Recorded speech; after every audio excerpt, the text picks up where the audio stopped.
we don't have the sexy voice recording, but we're recording, guys. Bummer. All right. 3, 2, 1.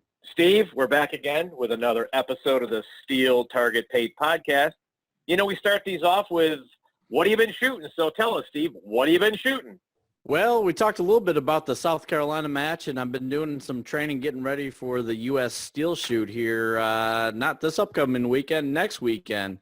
So ready to lay down some great times. What have you been shooting, Jeff? You know, still during the week, I get a lot of USPSA in shooting PCC. I did go out last Monday and worked with about five different guns I hope to shoot at U.S. Steel. Put about 100 rounds down on pendulum for each gun, and I've picked up the open optical sight revolver and open, and have a lot to learn. So practice is good. So. Well, you know, Steve, you and I have been talking about getting some return guests on, and we've got one of our very first guests on the show. Can you remember who that was? Absolutely. The legend, Zack Jones. How you doing, Zack? The legend. The legend in my own mind, maybe. That's right. I'm doing great. Thanks for having me. I look forward to our conversation tonight. Well, you know, Steve, I reached out to Zack and talked to you about it. And, you know, a lot of people go to matches as shooters, but I don't think they really understand what it takes to actually put on a match and all the stuff that they see behind the scenes. So, you know, we reached out to Zack, and you know, there's really not anybody better who on the local, state, and national, and even world level knows what it takes to put on a successful match. So, you know, we reached out to him, and Zack's agreed to kind of talk about that topic today. It's going to be a good one. Yeah, and I can go ahead and just tell you guys the secret right off the bat, and this can be a real short podcast. Get a good wife and let her do all the work, and you take all the credit. Well, there's no doubt that there's never a match that I've been at where Donna hasn't been there, and it's always good to see both of you, and you're both always working hard. Oh, we appreciate that. Yeah, South Carolina State this year was our fifth year, and I think this is only her second year shooting it. So the first 3 years we had the match, she worked the entire match but didn't shoot at all. Wow, that's dedication. I don't know if I could go to a match and not shoot it. I think I would be itching to want to grab a gun. Yeah, well, I mean, at first, you know, she was following me around, and this was Zack's hobby, you know, and then she kind of got a little interested, and we had one of our December club matches coming up, and I told her that if she was ever going to try it, that would be the match, because it's our fun match where we shoot mostly outlaw stages and 2 official stages, so we can call it a sanctioned match. I said, if you're going to shoot it, this would be the one to do it. Well, I probably should have kept my mouth shut, because now she's shooting. She's got a better PCC than I do, you know. So, but no, it's been a great time for us working the matches together, and of course shooting them together now. That's awesome. That's awesome. So, you know, Steve, I know you at a match will you know, run shooters. I don't know if you've ever actually worked on putting together a match. Have you? No, I wouldn't say putting together a match. I've had the distinguished responsibility of being the sponsorship director for a couple of major matches, most recently the last Georgia State Steel match, and I think we brought in about $15,000 to put on the prize table. So it's really, really cool when you have a low match entry fee and you have such a great prize table. But man, we couldn't do these types of things without the support from these wonderful companies in the industry. No doubt. So I'll share a little bit of perspective when we get there about how do you attract sponsors and how do you get them coming back? Because anytime that I've asked, you know, I'm just humbled by the support, and you know, it's, what do you need, Steve? What do you need? And and it's easy to do when you're soliciting for sponsorship stuff at big matches. The Georgia State Steel match will probably be the largest level 2 match this year in Steel Challenge. It was the largest level 2 match last year in Steel Challenge, but I've also had that responsibility at some other smaller level 2 or state level matches, and just the support from the industry has been it's really humbling, Jeff. Well, I'm looking forward to hearing that because sponsorship is one of my weak areas. So I'm glad you know what you're doing. Oh, there I actually avoid that. Hey, let's not get carried away, Zach, but what do they say? It takes a village. So yeah. Well, Zach, let's just talk about, early on, what are the things that you run into when you're talking about, okay, I want to have a match. What do you think are some of the initial roadblocks or stumbling blocks or speed bumps or whatever you want to call it that, from that first concept of, hey, this match has never existed before. I want to have this match. What are some things people can think about to make their lives easier when doing something like that? Okay. Well, the first thing, and this might surprise you, is don't be intimidated by the fact that you want to put on a level 2 or a state level championship match, because honestly, it's no different than running your club match. Well, okay, it's a little different. You have more people show up. But other than that, it's really like, at least for me, I try to run it the same way I would run my monthly club match. So there are a few other considerations to take into mind, such as when are you going to have the match? Because, if it's in the dead of winter, then, unless you're one of those tough guys or gals, I'm not going to go out and shoot it because, being down here in the South, I got that thin blood, and I'm not going to go freeze. So, the time of year that you can have the match, what other big matches are going on. For example, with U.S. Steel Shoot coming up next weekend, the multi-gun nationals are the same time frame. So that may have hurt some of our participation this year. It may not. I don't know how much crossover there is between Steel Challenge and multi-gun. But say, for example, if there were a large area match going on that same weekend, then I definitely think we would have had some problems with attendance. Yeah, I mean, we're lucky this year. Area 6 is the following weekend, so they did not clash with one another. But I could definitely see, because I plan on shooting both, and I could definitely see how that would be, something that would diminish or has a possibility of diminishing entries. Well, it can. And if you have, say, a big match here in the South and then a big match somewhere like on the West Coast or up in the Pennsylvania area, New Jersey, where they have a lot of the state level matches, that's enough distance where if you have a large match on the same weekend, it shouldn't present a problem. You're not going to be poaching shooters from the area. But where you would have a problem, say, for example, in Florida, you've got a number of large Steel Challenge clubs down there.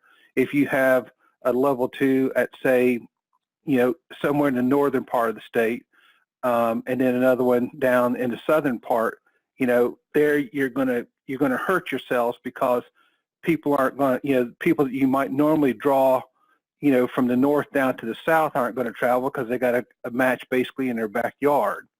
So, what I try to do is I keep a calendar when I know of any match, if I'm going to shoot it or not. I put it on the calendar so when somebody approaches me and says, hey, we want to have a level 2 match this weekend, what's going on? I can at least say, okay, you're good that weekend because there's nothing within, say, 350, 500 miles of you where they're having another match. Or I could say, hey, they're having a sectional, USPSA sectional that same weekend. You might want to consider a different weekend. So this goes in, I mean, this is a leading question. And for those that are out there listening, you're going to know I'm talking to you. So this is how you come up with the weekend that you're actually going to run the match. Right. And for those that haven't picked up on that, there's every weekend someone's going to have a problem with it. And so realize that there's this stuff and a lot more that goes into picking when a match is going to be. If Zack is going to run a match and be the match director, well, he's got to make sure he's possibly got time off of work. And if he can't get the time off, well, then that match isn't going to happen that weekend because it's kind of tough to have a match without a match director. Well, that or somebody else can do it, and I can try to advise them and get them going as best I can from remote. Right. What was I going to say? There was something about, South Carolina State is a perfect example of, sometimes there are things outside of your control that dictate when you have the match. This year, we had it in March because our home club, Palmetto Gun Club, is actually closed as of tomorrow for 3 months because we're doing major range renovations. So fortunately, the good people up at Mid Carolina Rifle Club, Julie Holling and everybody up there, were receptive to allowing us to host the match up there for the second year in a row. And I think everybody likes shooting there. I had a good time. Steve, how about you? When I actually found the club, it was great. You're counting on yourself, man. There. Hey, it is what it is, man. But my man Larry, he put the foot down.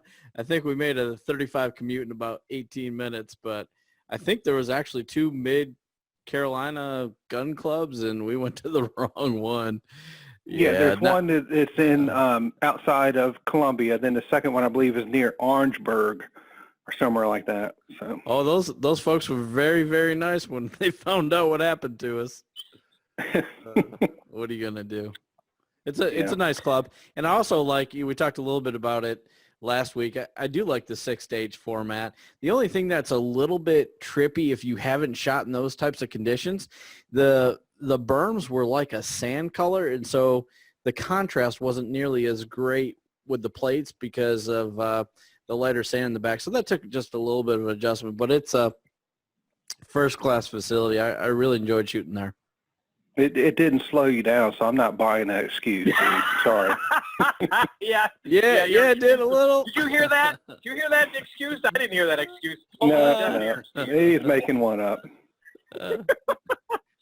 That's one of the reasons why we painted the post red and black. Well, obviously red to designate the stop plate, and then black to make the post stand out a little bit more, so the plate on top of it would be a little bit more visible, compared to that sandy background.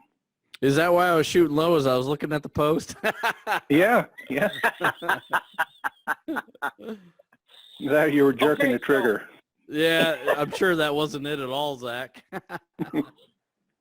So now you've picked your date, you've got your range. What's next? What are the next things that you have to be considering when putting on these level 2 matches? Well, like Steve briefly mentioned, at South Carolina State for the last 2 years, we've run what we call the speed course, where instead of running all 8 stages, we run 6. By rule, we're permitted to drop speed option and outer limits because that particular facility doesn't have a bay that can accommodate either one. So the matches run within the rules, so you have to decide that. Okay, do you want to run the speed course or do you want to run all 8? I really, really like the 6-stage match because the turnaround is actually faster. Oh. So for normal planning purposes, we allocate 30 minutes per stage. So if you're running 6 stages, you can get the match done in 3 hours. And if you're running all 8, it takes you 4 hours. So, with that, using that as a guide, then we started shooting at 9. We had lunch at noon, started the afternoon session at 1, and then you're done for the day by 4. And that really works well. Well, we ran that same format at the West Florida Championships, and even in the slightly less than hurricane but torrential rains that we received, we still stayed on time. It didn't slow us down in the least. And so, I think at the majors, the level threes and the bigger level twos that choose to run it, the 8 stages work. But I'm with both of you. The speed course is just, it's fun. It's just fun. Get out there and rip those fast stages. Oh yeah, absolutely. And then of course the next thing, once you decide, how many stages is also going to determine how many ROs you need. So in our case, we had 6 stages, so I needed a minimum of 12 ROs per session.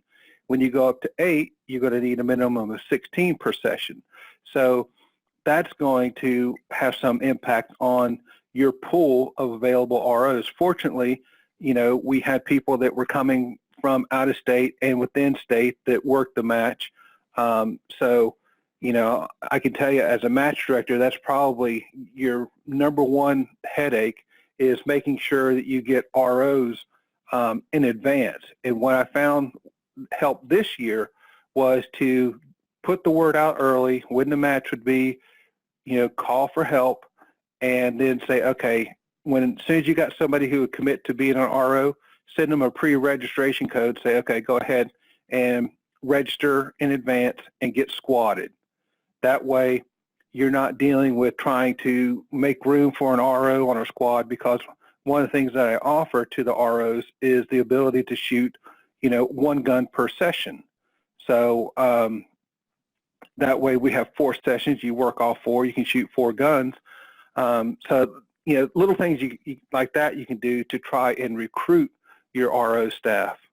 Yep. So Zach, you run South Carolina.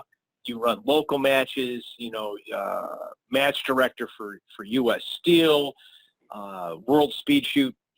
You must have retired and making a living at running steel matches. Isn't that right? I mean, don't you just make a killing at all these matches? Yeah, okay. Yeah. So my segue here is, how do you come up with what you're going to charge for a match? Sometimes it's out of your control because you're the match director for somebody else's match. Or in the case of the WSOC, that's decided on by the organization what the price is going to be. But for your level 2s and stuff, how do you come up with the price? Well, some of it is based on previous experience. Like using South Carolina as an example, with this being our 5th year, I know that on average it's going to cost me $1,000 in plaques. It's going to cost me $1,400 to $1,500 in T-shirts. It's going to cost another $800 in food.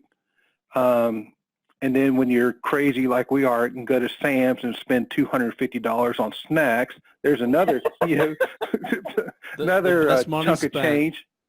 Yeah. Oh yeah, exactly. And that, and that's, I mean, all joking aside, that's something that you can do that's not that expensive, that, having some chips or whatever out available for somebody who wants a little snack or whatever to hold them over until lunch, having that out and available for free, that's just goodwill. It's a good thing to do. Yeah, we do the same thing at our match, and it is a nice touch where somebody can go up and grab a bottle of water, package of chips, something to hold them over until the lunch, or to get them through the rest of the day if it's after lunch. Yeah, but I mean, there's other factors that come into trying to determine the cost. It's like, okay, what kind of fee, like a rental fee or a per competitor fee are you going to have to pay the range? And then, of course, the activity fee for USPSA, because for your typical club match, it's $1 per gun. For your state level tier 2 match, it's $2.50 per gun. So there's an extra $1.50 that you've got to account for some way. And there's other costs. Like we bought, fortunately, the good folks up at Double Alpha reached out to us and said, if you want to do a timer sponsorship, we will provide the timers. You buy so many, and then we'll match so many up to an amount. And so we did that. So we bought 8 timers, or we got a total of 8 timers from them.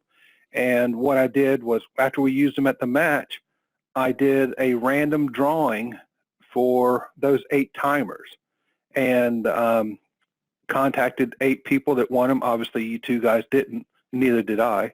Yeah, I was going to say, did you hear something? Because I didn't hear anything. Yeah, yeah. So I got mine 4. Thanks, Zach. Yeah. So anyway, so we gave out those timers. So I mean, that's an expense that we had up front that later turned into a gift. That's cool. Yeah. Well, let me ask you this, Zach. Let's talk about the sign up aspect, because I think as some of these matches, because did the South Carolina match sell out? I think it did at one point, and then a couple of people backed out. But you had close to 240 guns, didn't you? Exactly. Yeah. And that I learned something from that I'll pass on. Okay. So based upon 10 guns per squad, 6 stages, and 4 sessions, we could have a maximum capacity of 240 guns in the match. So that's how we set it up on practice score.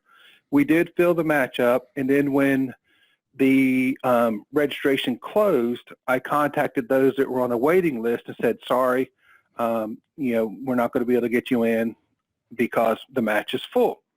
Well, it turns out after I did that and then withdrew them and removed them from practice score and everything like that, people started dropping out. Like one guy, unfortunately, got into a car accident and wasn't able to come shoot. So that freed up 2 slots. So the lesson I learned is, even though the match sells out and you got people on the waiting list, there's almost always going to be some sort of last-minute cancellation. So don't remove anybody from the wait list until the very last second. Because I did it on Sunday, when I closed the registration, and if I had left them in there until Wednesday night or whatever, or Thursday even, then I could have possibly have gotten them into the match. So I think we ended up with 226 guns or something like that. So, I mean, it was a good turnout, and I'm very happy with that. Absolutely. But, I'd have loved to have had 240 exactly, but hey, that's a goal for next year. So as a match director, when should you open up registration for a level 2 match?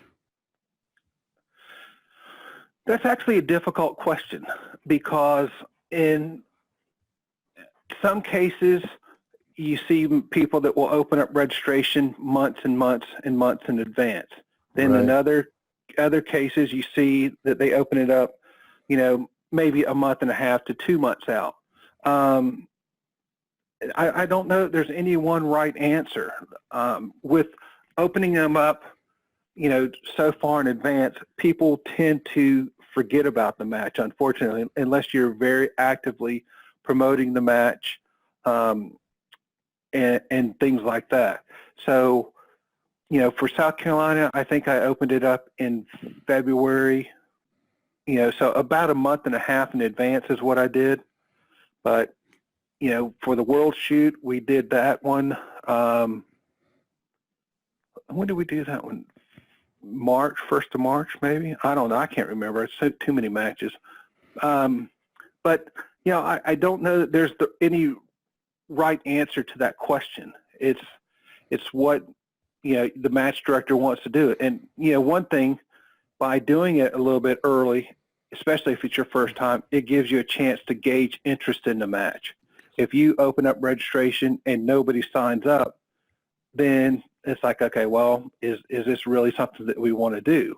Conversely, if you open it up and it fills or gets 50% full the first couple of weeks, then you're onto something, and you better do your homework and make sure you put on a good match for those people that are planning to invest the time and expense to come shoot with you. Gotcha. And, as a competitor, I shot, 10 or 11 major matches last year, and I'm sure Jeff shot that, if not more, because he shoots a lot of USPSA. But as a competitor, you may not necessarily have to open up the match for registration, but at least as a match director, please confirm your dates if you want some of the top shooters across the country, or at least shooters that are shooting a bunch of matches, because that's how we plan our travel schedule and our work schedule and vacation time and family trips and that type of thing. So if you wait too late in the year and you don't confirm a match, your attendance may not be as good as what it could be from some of the shooters that shoot a lot of matches. Oh yeah, that's a really good point.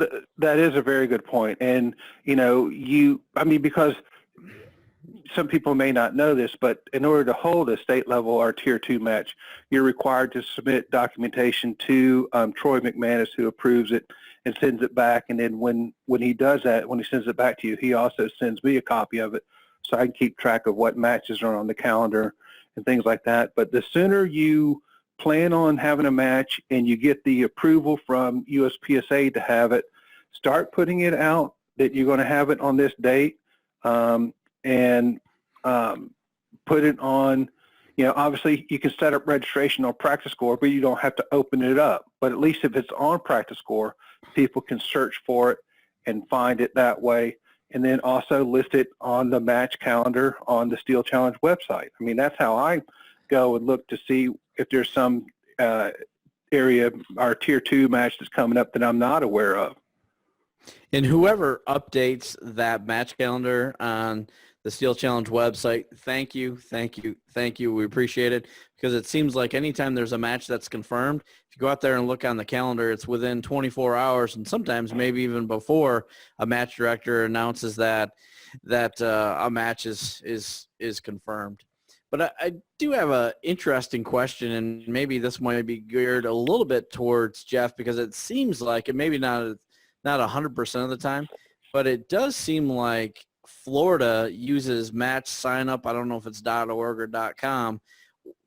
What's your preference, Zach? Because there are a lot of people that are using Practice Score, and it seems like if I want to shoot a match in Florida, I have to go to the match sign up and remember my pin that I can never forget, or all that kind of that fun stuff. So what's your viewpoint on all that? Well, I'm going to admit I'm biased. I'm 100% Practice Score fan. I've used the other match sign up website to register for matches that are down in Florida. But like you, I invariably will forget my PIN, or it's difficult to register multiple guns because, especially if it's one where you don't have to pay an entry fee right away for your guns and things like that. So, obviously there's things that Practice Score doesn't do well but they're working to improve it. But yeah, if someone contacts me and said, okay, we're going to do our first match and we're going to do registration on match sign up, we want your help, I say, sure, I'll help you. Once registration closes and you can send me the match file, I'll help you. Otherwise, I don't want to be involved, just because I know the ins and outs of Practice Score so much better than match sign up. Yeah, it's a personal preference thing to some extent, Steve. The guy who wrote match sign up actually shoots out of the Wyoming club, and so that's why we tend to use it exclusively to support him.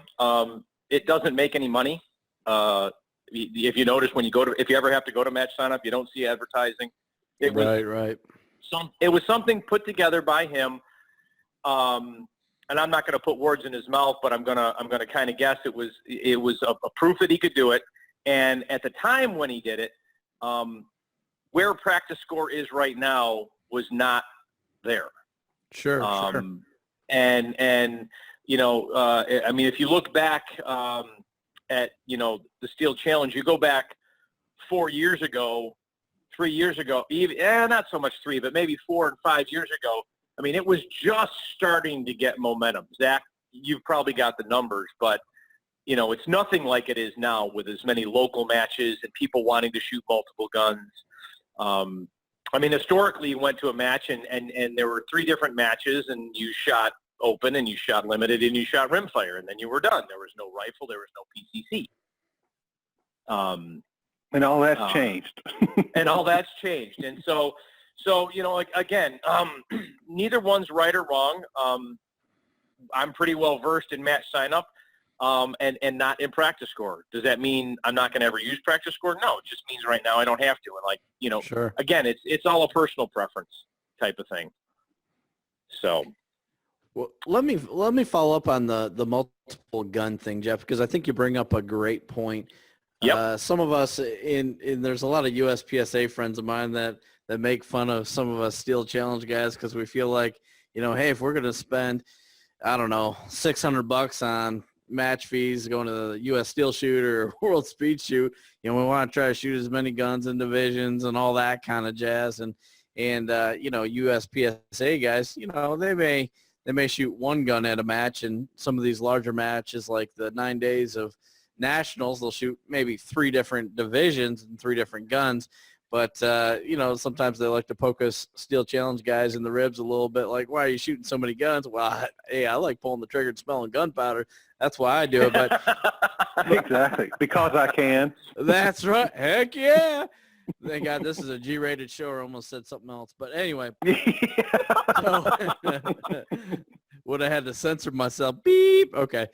So, but I do think, though, that there's a pretty significant opportunity as Steel Challenger is a great, Zach, I'm sure you put it together. That was in USPSA's magazine, used to be called Front Sight magazine, that talked about the growth of activity in Steel Challenge. I think it went through the last 3 years, and it's exponentially increased. I wish my stock portfolio increased like that in the last 3 years.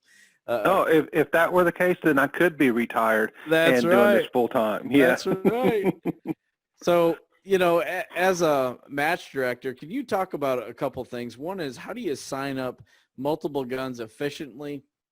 And then talk a little bit about, I think Tony Martin raised a question here a couple days ago about, the match entry fee. Is it better to have, a package of, well, you shoot 4 guns and the first one's, $50 and then the next one's $19.95, or just have, wait, there's more.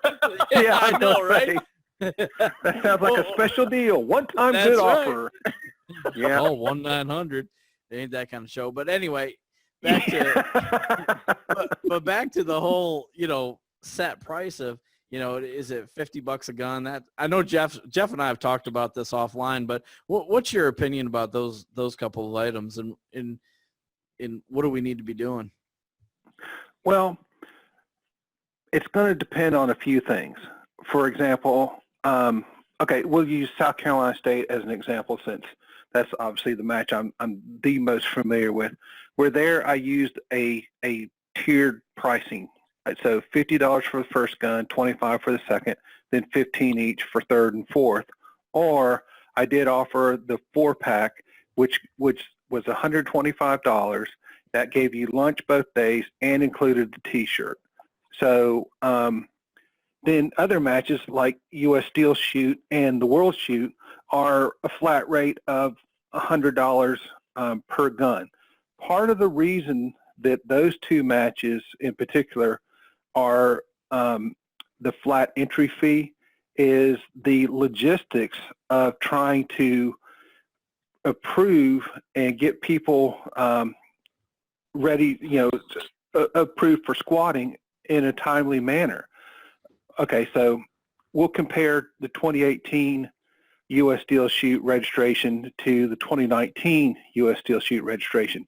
2018, we used a tiered approach. So your first gun, if you shot center fire, was 205. Second one was, I don't know, 125 or something like that. And then it went down the more guns you shot. Right. The problem with that approach is that, say you want to shoot 5 guns. Well, before I can set your entry fee, unless you make a note that says on your first entry fee, I'm doing a 6-pack, then I would know right off the bat to set your entry fee to $300. Right. But if you don't make that comment and then you sit there, I've got to wait until you register all your guns and then I set the fee on one gun. That's one way to do it. And one reason why we do that is because you set the fee once, you pay once, but then you have to go back and approve, each additional entry. With the flat rate per gun, as soon as you register and pay, which I realize generates, if you're shooting 5 guns, that's 5 separate credit card transactions. So the match is actually taking a hit on all 5 entries, where using the set the fee once and pay once, we're only taking the hit one time. But it's just a pure matter for the 2 biggest matches that we have of being able to process the registration in a timely manner.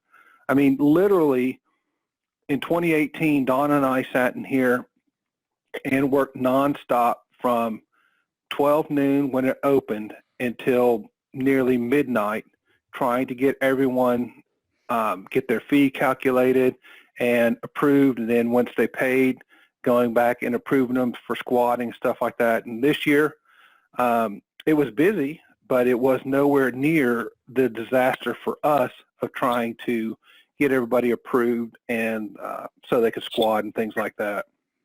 Gotcha. So what you're saying is, for the larger matches, you like the flat fee, and then with the smaller, maybe a level 2 match, it kind of doesn't matter. It's up to the match director. Is that kind of that's the case. I mean, I don't know how big of a rush Dave Snyder had when he opened up his registration for his series that he runs up in Pennsylvania, because I know that he opened registration for like every match this year in the series at the same time.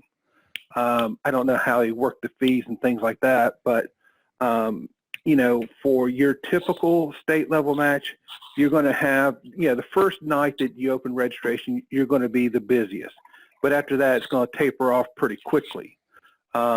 For U.S. Steel and the World Shoot, it starts the very second that Practice Score opens registration, and it doesn't stop. Yeah, I mean, literally, the weekend was filled up for the World Shoot. I think somebody said it was in 16 minutes.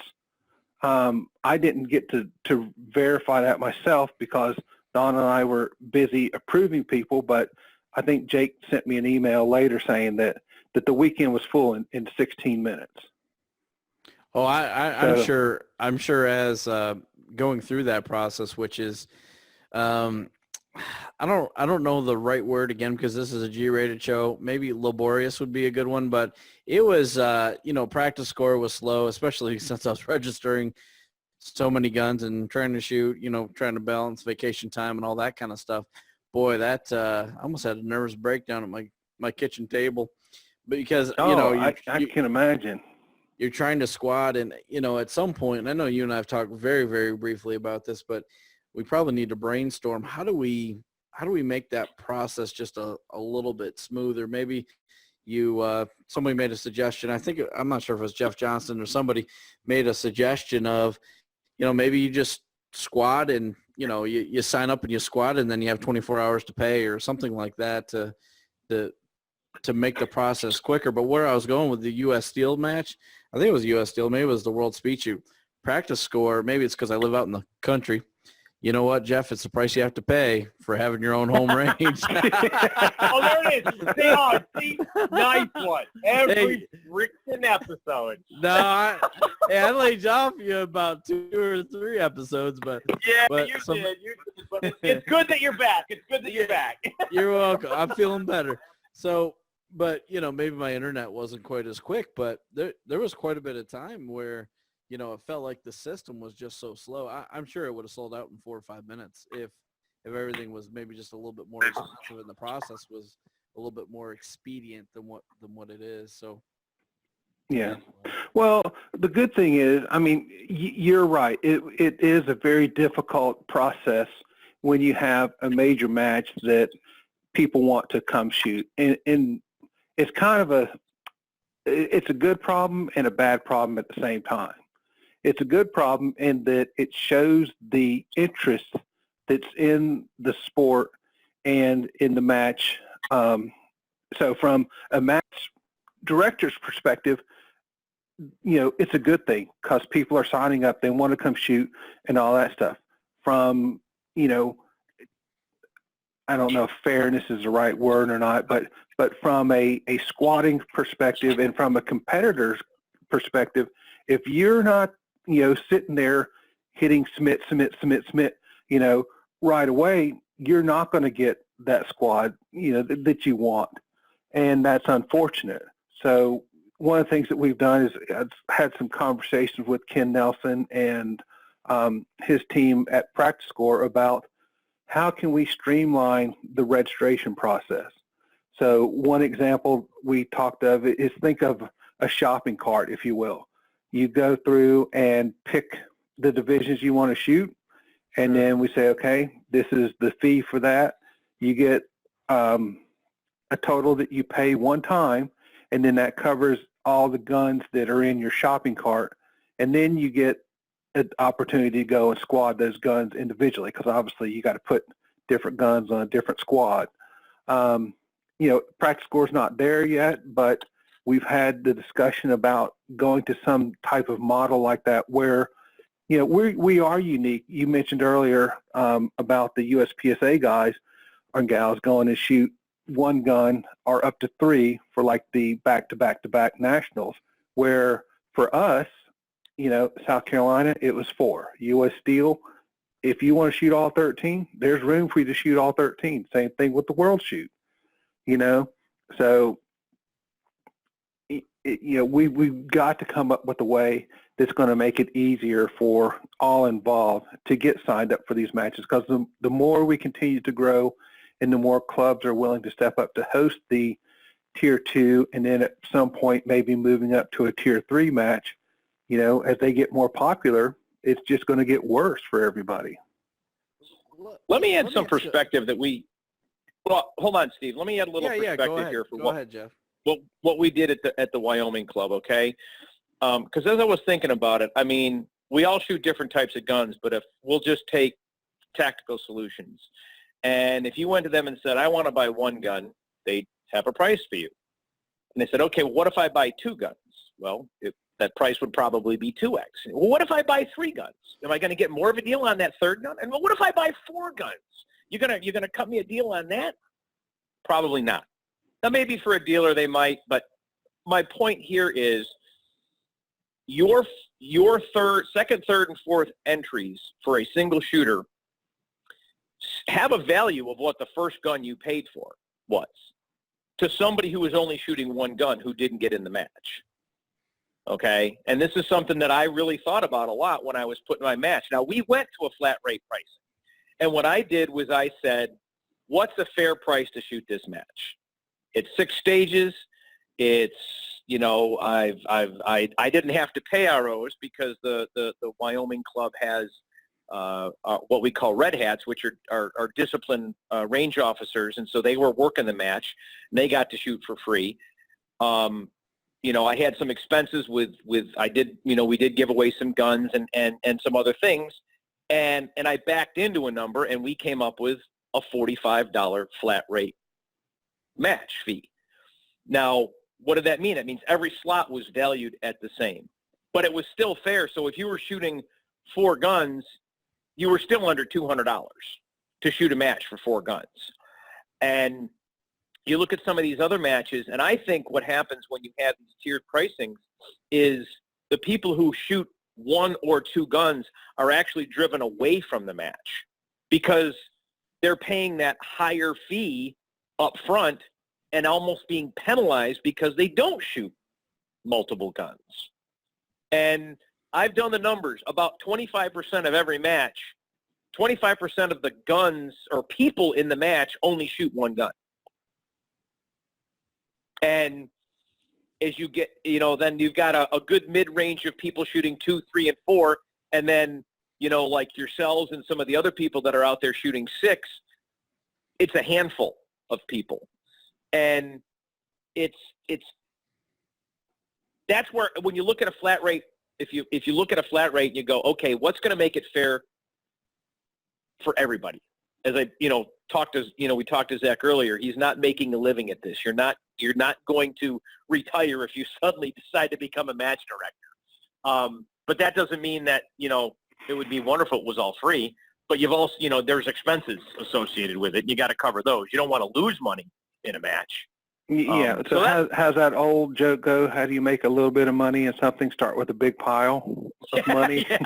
yeah. I think it was Richard Branson who said, you know how you become a millionaire in the airlines? Well, first you become a billionaire, and then you buy an airline.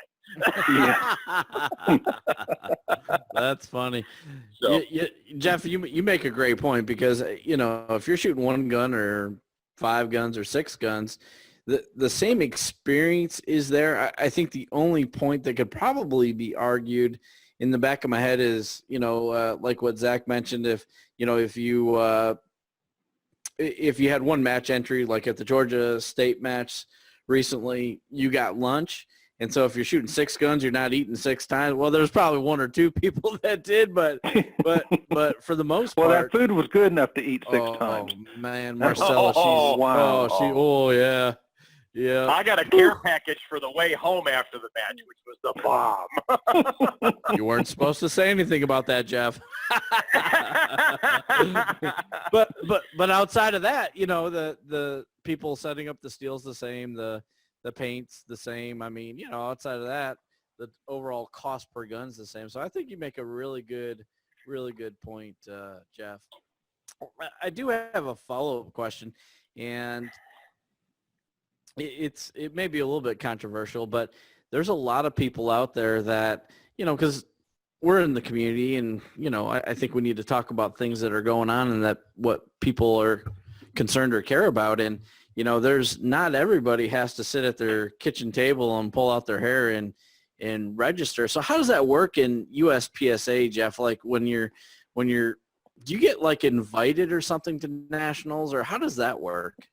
So yes, early on, there's qualifications that you can make. I've actually qualified for the Optics Nationals this year by winning the C class at an area match in PCC. I won C in Area 6, so I have a pre-registration code. I still have to pay the same amount as everybody else, but I'm going to get to register early. And then after everybody is – then after at some point, I think that opens up May 1st, and they'll let the people get signed up and squatted and paid and all that. And then at some point, then they have kind of a general open registration to fill up. Free for all to fill up the rest of the slots. And so it is run a little bit differently. But even for state level matches here in Florida, Area 6, Florida sectionals, custom gun, factory gun, Doc Welt. These are all a lot of the level 2 and 3 matches down here. They're all free-for-alls. They open up, and now the difference is that in most of those matches, you're not pulling from the nation. Okay, right. U.S. Steel and the World Speed Shoot clearly pull from the nation. Right. And international. And so, in some cases. Even international. Good point. Sure. Zach. Great point. And so you've just got more people banging it out. And again, in USPSA, you're fighting to get one registration done, and then you're done. Right. True. In steel, it could be anywhere from usually 2 to 6.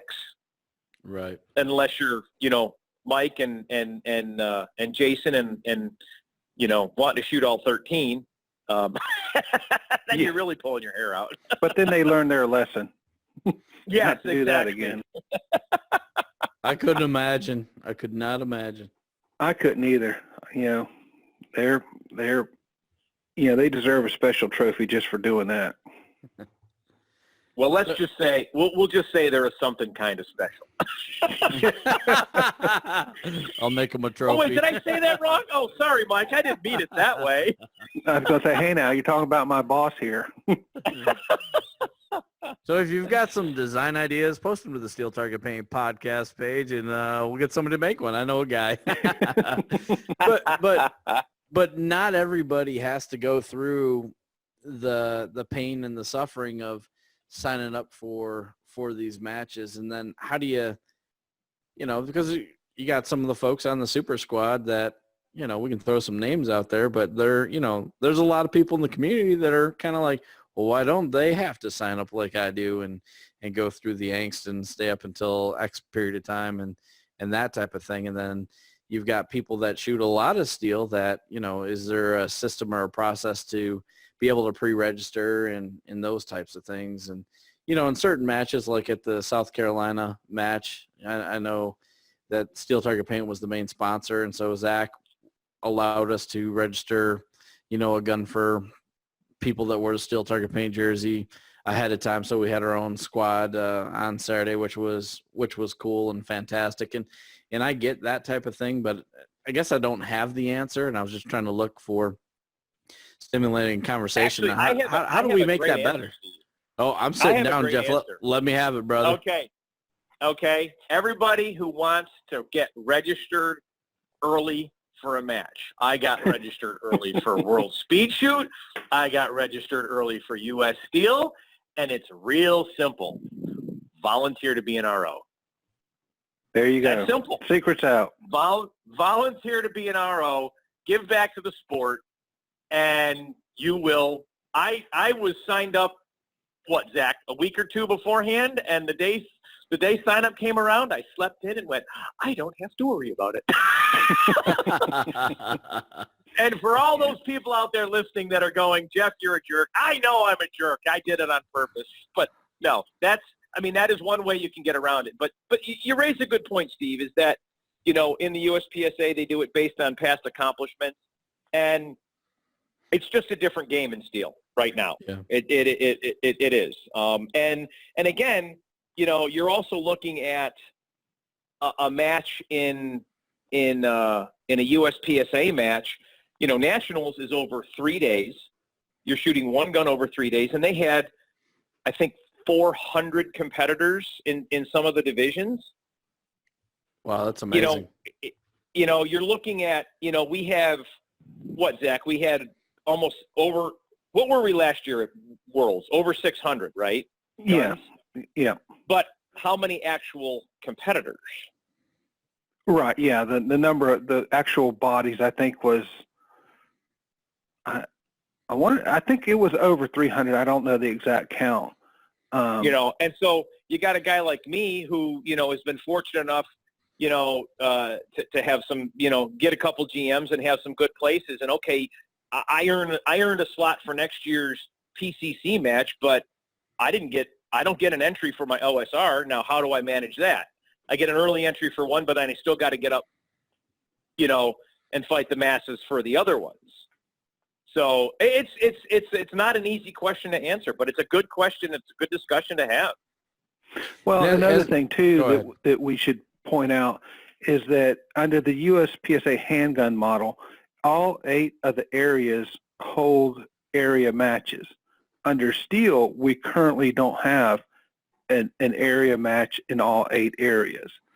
The reason why that's important is that based upon your placement within the area match is one way you can earn a slot to, like Jeff pointed out, him winning C-Class at Area 6 allowed him to earn a slot for, the Nationals.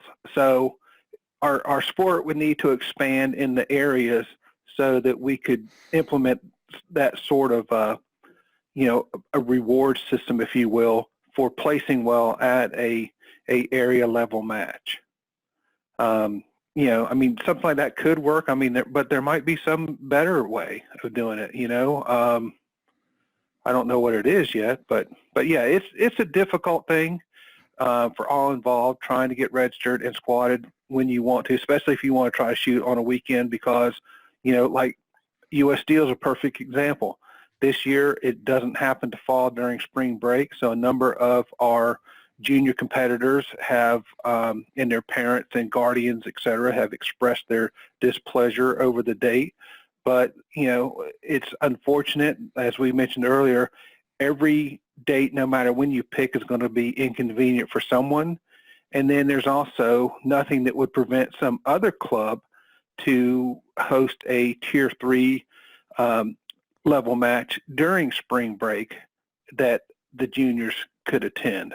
It's not the same as attending the U.S. Steel shoot, but, if you want them to shoot at a big Tier 3 match during their spring break, then find someone near you that can host it and do it. And call 1-800-ZACK Jones to learn how to do that. Yeah. For 3 easy payments of $19.95, that's how I can retire. No, it's certainly tough, and I get the whole spring break thing, but last year I had a work function, so I couldn't shoot the South Carolina State match, which I love shooting that match. It's just the dates don't necessarily work out for everybody in every situation for all the matches you want to shoot, but at the same time, I don't know how many guns are signed up for the U.S. Steel shoot, but it's probably where you at, 500, Zach, somewhere in there. I want to say 465 today, as of today. So I mean, we've got room. So if you want to come shoot it, come shoot it. We'd love to have you. Cool, good deal. Well, this has been really good, guys. Let's circle back a little bit more about match directing. So we've kind of talked. There's a couple other things that we've discussed about that whole pre-match thing. But let's talk about match day. You roll into the range, hopefully before any competitor shows up to the range. And what are the first things you're worried about getting done, Zach, when you're there, day one of a match? Getting through the line of cars of competitors who are already at the range before you. Because every single match, everywhere you go to, you say the gates open at X a.m. and X a.m. minus 30 minutes is when people will be there, if not sooner than that. Well, I didn't have anything else to do, so I decided to just come here and sit in the parking lot. Well, okay, good for you. That's if you go to the range, yeah. I mean, the main things that you got to do is make sure that you've got everything ready to go that it's going to take to put on the match. So basically, come match day, I think in groups of 6 or 8, meaning, okay, do I have 6 tablets? Do I have 6 batteries? Do I have 6 radios? Do I have 6 timers? Do I have 6, more than 6, more like 12 or 18 cans of paint? And that would be like for our speed course. For U.S. Steel and the World Shoot, I have to think in multiples of 8. Okay, do we have, 8 radios, 8 timers, 8 tablets, 16 cans of paint? Do we have 16 ROs? There's nothing worse than getting to the match on match day and having an RO who's either not going to show for whatever reason or is running late. I mean, if they're running late, you can fill in, but if they just no show on you, man, that'll kill you. That'll put you in a hurry. Yep.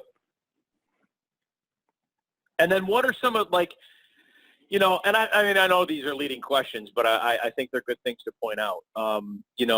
During a match, we found that, one of the biggest things that can slow the match down is, especially in the second session, if you don't get the paint replaced. Because now you got to get somebody to get your paint to the stage. You can't go running off the stage.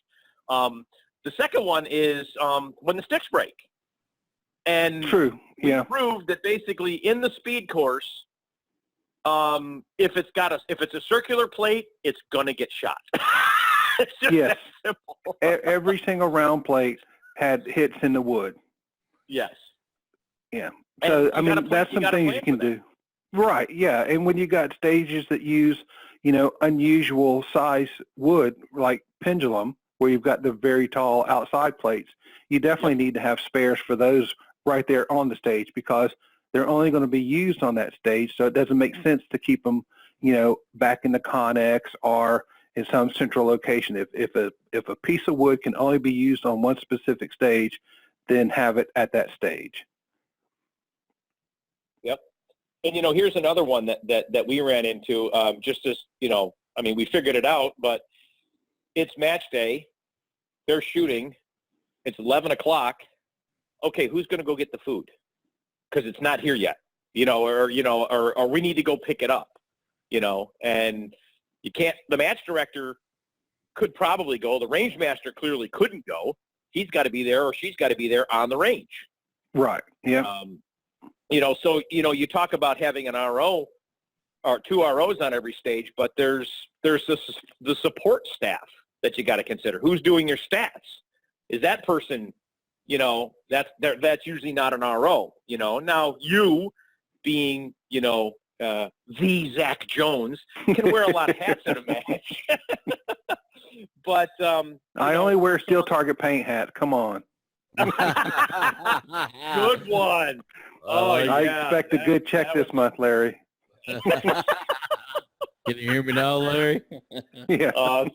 Awesome. But yeah, I mean, again, I think, it's a great experience to run a match. And I'll be honest with you, for me, I want to shoot well at every match I go to. But when we decided to have the West Florida match, for me, it was more about, like, a successful match was putting on a successful match. It wasn't how well I shot.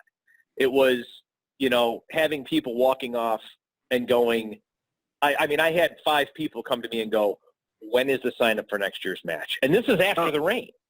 Yeah. Oh yeah. That is probably one of the best compliments as a match director you can get is when will it be next year?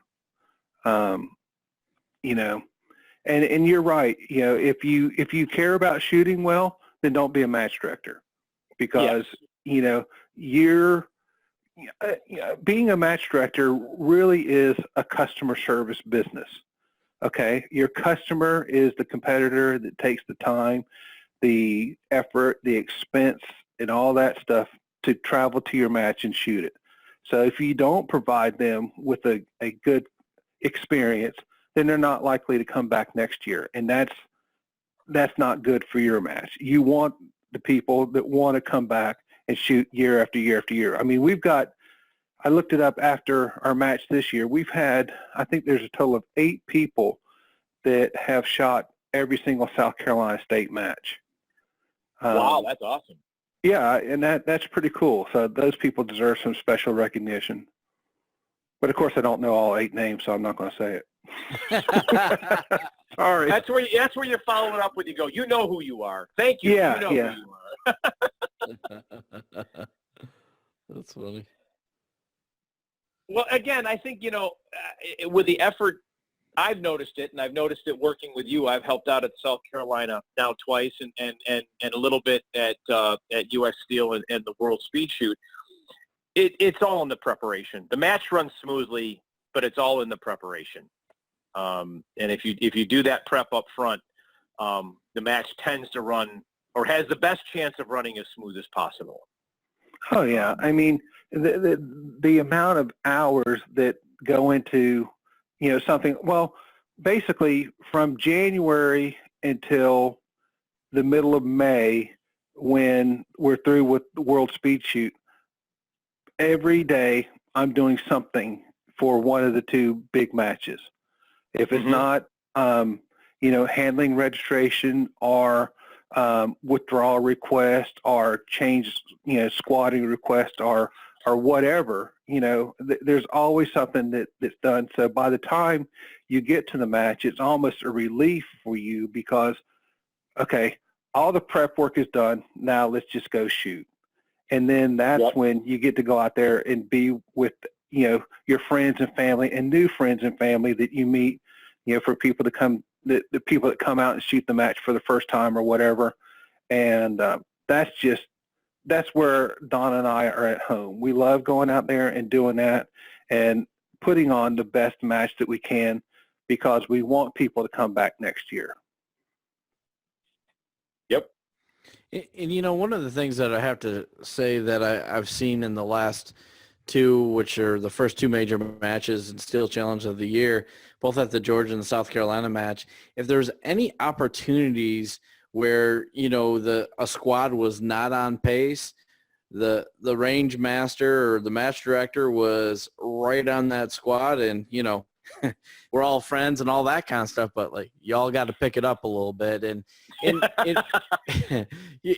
that can be a tough situation to be put in.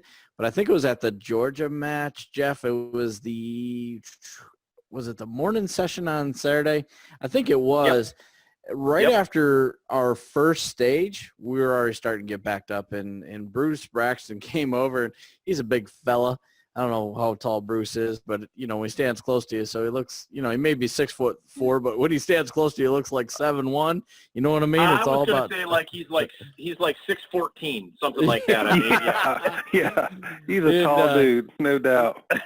And he did a fantastic job. He was all over it. He walked right up to the squad, and I'm not sure what sort of inspirational things he had to say, but, you know, we got right back on track. So I think as a match director, you got to be very sensitive to make sure that squads are you know, helping out pain and those types of things to keep the match going. And I'd also like to share one of the things that I always appreciate about a match where Zack and Donna are running stats. I can't tell you how much competitors such as myself appreciated that within, it seems like it's instantaneous, but maybe it's 20 minutes. I don't know. But whenever I get around to it, I'm looking to see what my times are after my session. You upload throughout the match, and it's really great, especially if it's a 2-session match. You'll upload the results after the first session, then right after the second session. And, you know, and sometimes there's some things that need to be worked through, but it's always great because there's some matches, you know, I'm going to throw any names out there, but in the last year or 2 years where, you know, it's kind of like, well, it's been an hour and, you know, what's going on, and the sun's going down and the wife's texting you, hey, where you're at. So as a competitor, I really, really appreciate that, and it's very noticeable when you and Don are at a match when it comes to how well the statistics are handled and how timely they're updated. Well, you know, some of that comes from the fact that I'm a geek, and I that and being a competitor, I want to see where I rack and stack against my peers. I mean, I know I'll never be as fast, so I go look at the old seniors and see where I'm doing there. But, you know, I do that until Kurt Omensetter or John Studer comes, and I go, okay, well, I've already lost, so hell with that. You know, but you know, that's the thing. I'm fortunate that, in fact, at South Carolina State was the first time we used it. USPSA has provided me what's called a cradle point. Essentially, it's a router that works over cell towers and provides internet access. So using my regular Wi-Fi equipment and connecting it to the cradle point, that's why basically as soon as you tapped approve, a few seconds later your phone was vibrating with an email showing you your stage score. So that's provided by that cradle point because it gives me internet access even though the range doesn't have it. And so we'll be using that at US Steel. We'll be using it at the World Shoot as well. So I got to definitely thank USPSA for providing me with that piece of equipment. But, you know, I'm like you guys. I want to know where I'm doing and how I racked up against other people. And I know everybody else wants to know that information too. So the sooner we can provide it, the better, especially like with Practice Score Competitor app now. I mean, I've gotten where last weekend at our local club, you know, we've got range-wide Wi-Fi there. I was running the app because I was tracking other people that were shooting, and so I would refresh and all that. So yeah, definitely having Wi-Fi available for the range or for scoring is a must-have these days. In fact, one of the articles I'm working on for Front Sight is how, you know, different solutions for being able to provide Wi-Fi access at the match. Well, Steve, you know, there's a really good segue in talking about the end of the match or after the match, and you bring up a good point because, you know, where you're talking about is after a session, getting those scores uploaded, how am I doing? But, you know, a lot of people, myself included, you know, you look at it and you go, you know, I had 3 or 4 personal bests, but you know, they weren't all personal bests. So, you know, now what's my new classification going to be? And that would then be the timely upload of the data to the Steel Challenge website and getting it paid so it then hits the next cycle of classification updates. So people can, because that's where it really counts. I mean, you can go out there and shoot GM times for the first time you're out there, and you're not a GM until it gets uploaded, paid for, and run through the classification system. Right. And so, and it's more than that. I'll give you a little story about my brother real quick. He's going for the Club 13 membership as well. Well, he thought that he was going to earn his 13th or shoot his 13th division at South Carolina State. So he was all psyched to join the club and all that. Well, the weekly classification ran, and he is short one division. And so he reached out to me and said, okay, why didn't I join the club this month? And I said, well, because you're my brother and you're not allowed. I knew that was coming. Sorry, Lou. Sorry, Lou. Yeah. But what happened was he had shot PCCI last June, and the club never uploaded the results to the Steel Challenge website. So, he should have been in Club 13 already, but because the club didn't upload the results to, Steel Challenge, and they're an affiliated club, they normally upload regularly, but for some reason they missed that one match, and it cost my brother his Club 13 membership. Dang. So, well, I mean, those are just all the things I know, and a lot of people have been looking at the Steel Challenge site, and stuff happens, people. There was I don't want to say it's controversy is a terrible word, but there was you'd look at the scores and you're going, wait a minute, I know I've shot all 8 stages in Iron Sight Revolver. Why do I only see 4? And anomalies happen with these things, and they eventually get fixed, and we all have to step back and go, we're going to have to wait. Usually the next classification run fixes everything. And for our listeners that don't know, Zach, when does that classification system run? Okay, we run it every Wednesday morning at 8 a.m. Eastern. So by 8:02, I'm downloading the classification update file that I use to determine who all is in Club 13, and then also the monthly statistics that I provide to Mike Foley and the other senior USPSA leadership on our classification growth since we baselined it. And so what I do is I download a file, I import it into a database, and then run queries that count and tell me how many GMs we have in each of the 13 divisions. I do it GM through D. So I know, how many of every single class we have in every single division, and I update that weekly, and I send it to Mike once a month at the end of the month. Cool. Yeah. And I'm guessing some form of that data gets over to our good friend Tony Martin for the Tony Martin Steel Challenge Fantasy League. Yes. Yeah. I help Tony out and send him a list of anybody that's got 5 or more GMs, and then he gets that list by about 8:03. So if it's late, it's all on him. You hear that, Tony? I haven't seen an update in a while. We know you're getting That's right. data. We He's just got heard the it from data. the man, so. I can See hear that my bus? phone ringing I one just night. threw you under it. Well, Zach, I think this was really good. I think this helped. This may have helped a lot of people understand, what goes into getting a match, and when something isn't going your way with regards to the price or how many guns you can shoot or where the match is going to be or when the match is going to be. Maybe people will step back a little bit and just go, hey, there's a lot to go into this more than just one thing, and whether or not I or Fred or Pete or Sam can shoot, whether we can shoot together, and all those kinds of things. So Stephen, I really appreciate you being on. Oh, Steve, you got any questions left? Happy to be here. No, if we got just a couple minutes, I'll circle back to the sponsorship side of things. If you guys want to talk about that for just a couple minutes. Absolutely. Let's hear it.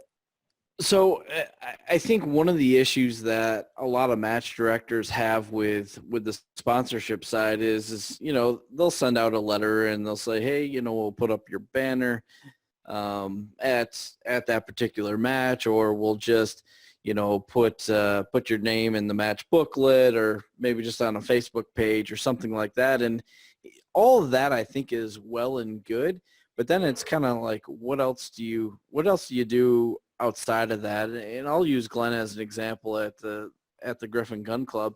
Is if you sponsor the Georgia State match, and it really doesn't matter if it's because there's different contribution levels and that kind of stuff. And my approach to sponsorship, at least for this match, was I'm not sitting here, well, you got to send me $1,000 worth of prizes to do XYZ 1 2 3. No, it's not about that. It's, hey, whatever you feel as though that you could afford to donate.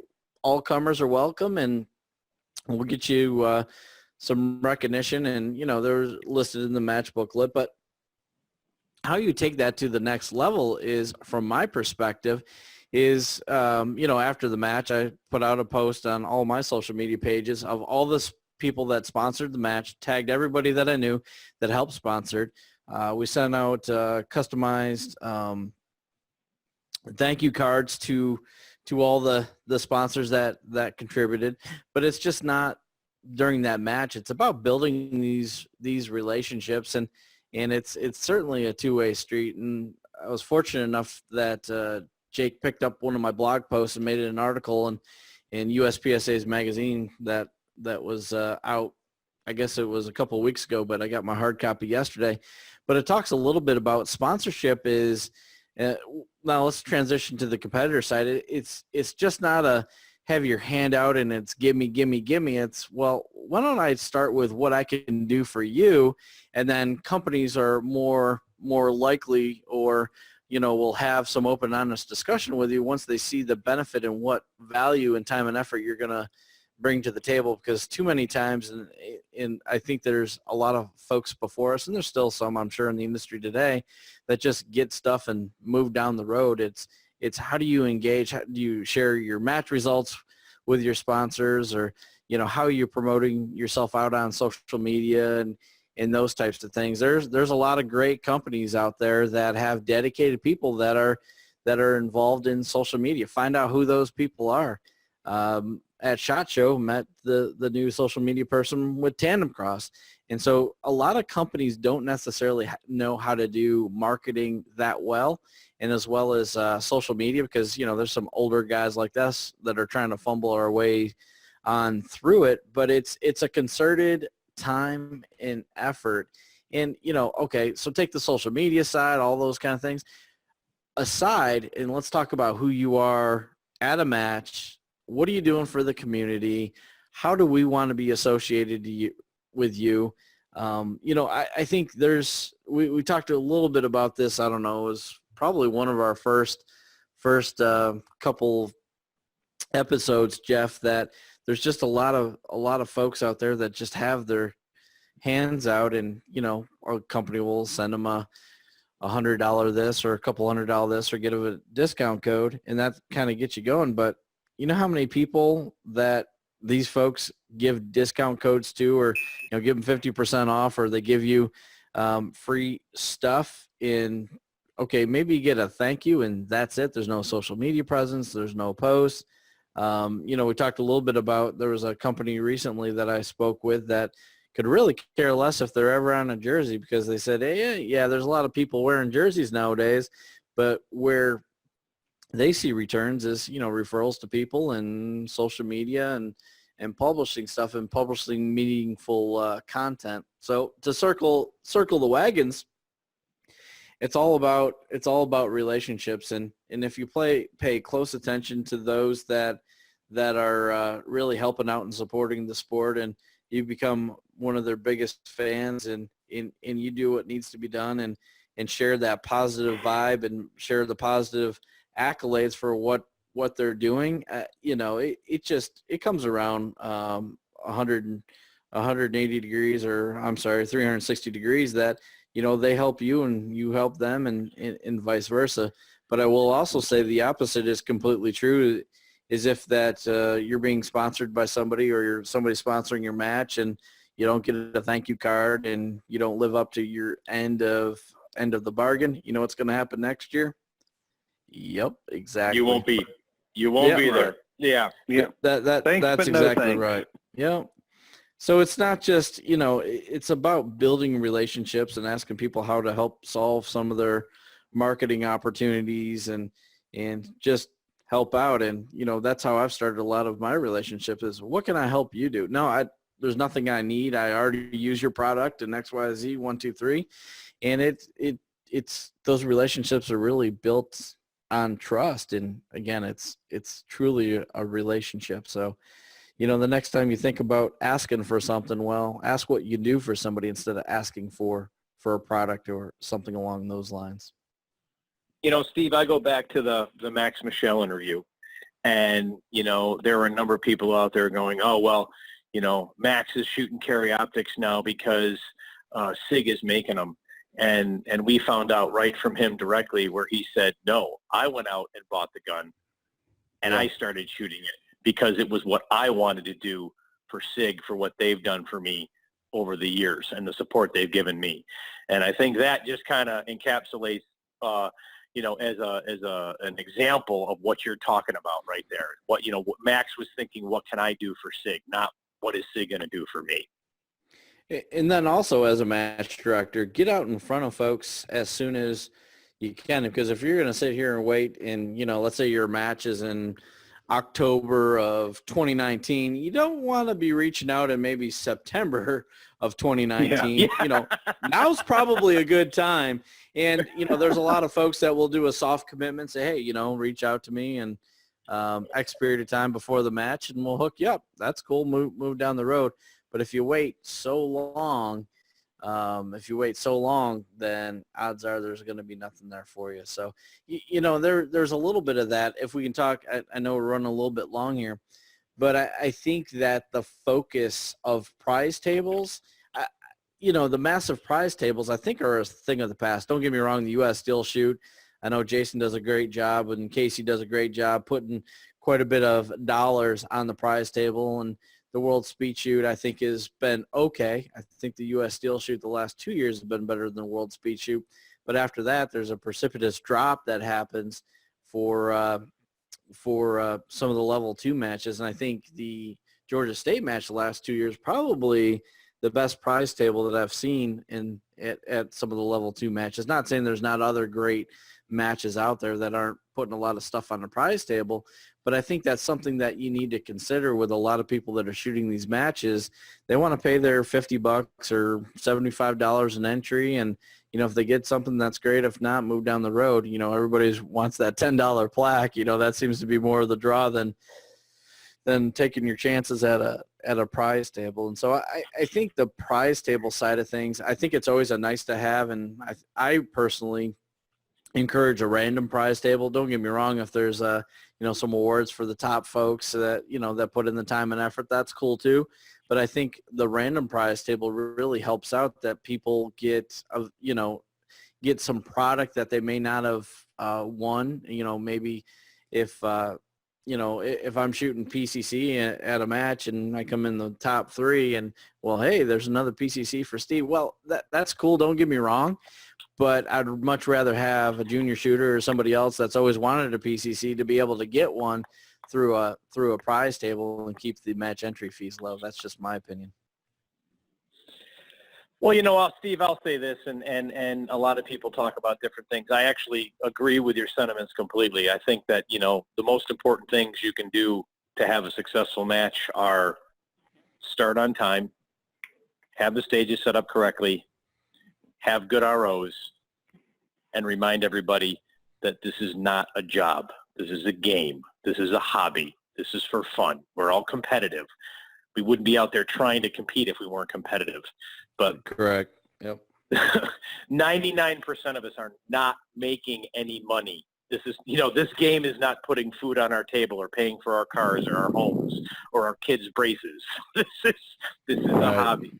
and we can all be serious about it. But, you know, you do those kinds of – now, you start adding the other things. Okay, there's going to be a random giveaway or there's going to be a prize table. Those are all nice to have. But I don't know of one person who signs up for a match going, I came to this match because of the prize table. Now, I'm sure it happens. I just don't know them because most of the people that I've met in the community tend to be more about, I'm shooting that match because of the prestige of that match, because of the people who are running the match, or because of the location, and it's always a quality match. And if you come at it from those perspectives, it will be successful. And subsequently, you know, East Coast Steel Challenge didn't pop up overnight. U.S. Steel didn't pop up overnight. There's a lot of work that goes in, that are involved in those things, and they've now gained a reputation where they can have some bigger prize tables. And even the WSSC, you know, I mean, Zach, I don't know, but it's been at least 8 or 10 years that they've owned the Steel Challenge. Isn't that correct? Do you know? I don't know that it's been that long, because I've been involved with it for about 5 now. Okay, but I mean, even in 5, I mean, the growth has really happened in the last 3 years. Yeah. You know, and so, you know, and it's growing, and it's a good match. You know, this year, luckily, it's going to be a month sooner, so we won't be dying in the Alabama heat, which I'm excited for. So, but yeah, it was good. I think I second every one of your sentiments, Steve. Those are really good points. Let me just add one thing about prize tables, though. For someone that's listening and that's considering having your first state level match, don't think that a prize table is a requirement. It's a nice to have if you can do it. You know, for years, the South Carolina State match was advertised as a plaque only match. It's only in the last 2 years that we've had a prize table, and the only reason why we've had that is due to the generosity of Palmetto State Armory and Chad Wiley. If it weren't for him, all we would have is plaques. And there's nothing wrong with that, in my opinion. As long as people know up front when they go to register that it's, you know, you're coming to compete for a piece of wood, not something that you might get off of a table. All right. Well, thanks again, Zach Jones, for being on. If you would need something that you can't live without on rangestore.net, use discount code STPodcast10 for 10% off. And thanks for being on, Zach. Hope to see you out on the range soon. Oh, yeah. We'll see you both at U.S. Steel next week. Fantastic. Good talking with you, Zach. Steve, always fun. See you later, everybody. See you, Jeff. All right. Take care.